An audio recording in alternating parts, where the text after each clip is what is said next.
আসসালামু আলাইকুম। সবাই কেমন আছেন? আশা করি সবাই ভালো আছেন। আলহামদুলিল্লাহ, আপনাদের দোয়ায় আমরাও ভালো আছি। আমি রানী চলে আসলাম নতুন একটা ভিডিও নিয়ে। তো আজকে সকালে উঠতে অনেক দেরি করে ফেলছি আমরা, কারণ ওদের স্কুল নাই। এখন হচ্ছে ছুটির দিন। তো উঠতে উঠতে 10টা পার হয়ে গেছে, প্রায় 11টা বাজতেছে। তো মামিয়ে গোসল করলাম। তারপরে সকালের এখন খাবার তৈরি করতে করতে তো অনেক বেলা হয়ে যাবে। তো ভাবলাম বিস্কিট আর চা সবাই মিলে খেয়ে নেই সকালের খাবার, তারপরে দুপুরে রান্না করব। তো অনেক বেলা হয়ে গেছে। নাস্তা করার পর মেয়েকে বললাম যে কি দিয়ে ভাত খাওয়া যায়। তো আমার হচ্ছে গাছের মূলা শাক উঠায় নিয়ে আসি। আমার ছোটোখাটো বাগানের মূলা শাক, এই যে এখন এগুলো মূলা শাকগুলো সব উঠে নিয়ে যায়। তারপরে হচ্ছে আজকে শাক ভাজি করব। তো মূলা শাকের রেসিপি আমি এভাবেই করি, মানে আপনাদের ভাইয়া বলে তুমি কিভাবে মূলা শাক ভাজো আমাকে দেখায়ও।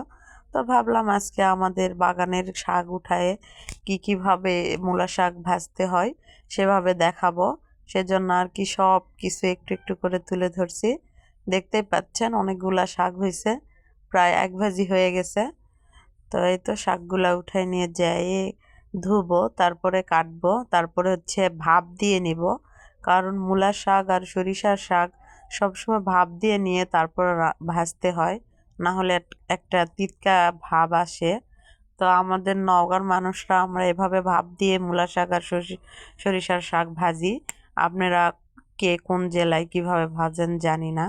তো এই তো এখন ভাপ দিয়ে নিব, লবণ দিব, এখানে লবণ দিয়ে ভাপ দিয়ে নিব। তো ভাপ দিয়ে নিচ্ছি, ভাপ দিয়ে নেওয়ার পরে ভাজবো।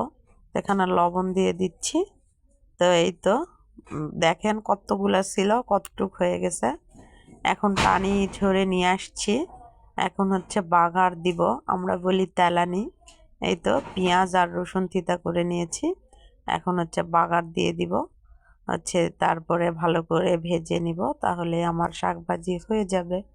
তো এই তো আজকের দুপুরের শুধু শাক ভাজির দেখালাম, কারণ সময় নাই, এই জন্য শুধু শাক ভাজি দেখালাম।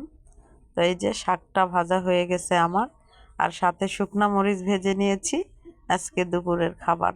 তো এই তো খাওয়া দাওয়া শেষ করে এখন প্রায় 4টা পার হয়ে গেছে। মামিয়ে চলে গেলাম রোদে বসার জন্য, আমাদের ডিবের পাড়ের এখানে। তো এই তো রোদে বসে আছি, প্রচুর রোদ।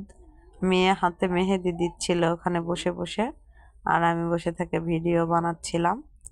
তো সবাই ভালো থাকবেন, সুস্থ থাকবেন। আমার চ্যানেলটা অবশ্যই সাবস্ক্রাইব করে দিবেন, আর লাইক কমেন্ট শেয়ার করতে কিন্তু ভুলবেন না। বেশি বেশি কিন্তু শেয়ার করে দিবেন। আল্লাহ হাফেজ।